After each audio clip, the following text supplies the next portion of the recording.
जी हाँ, तो नमस्ते दोस्तों। आप सब कैसे हैं? खेसारी लाल यादव जी का बहुत ही ज़बरदस्त एवं बवाल होली वीडियो सॉन्ग आपको आज सुबह में ही देखने को मिला होगा, वो भी अन्नपूर्णा फिल्म्स के यूट्यूब चैनल पर। आपको बता दें कि इस गाने को आप सभी के चहेते राइटर हमेशा विवादों में बने रहते हैं, जिनका नाम है अखिलेश कश्यप। और वही इस गाने को गाए हैं खेसारी लाल यादव जी और अंतरा से प्रियंका।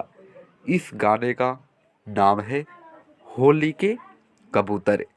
इस गाने को, इस वीडियो सॉन्ग को जो है बहुत ही अच्छी सी लोकेशन पर यहाँ पर जो देख रहे हैं शूटिंग किया गया है। और मैं इस गाने को 5 स्टार दूंगा। आप कितने स्टार देंगे? आपको ये वीडियो सॉन्ग कैसा लगा? ज़रूर कमेंट बॉक्स में आकर लिखकर आप बताएं।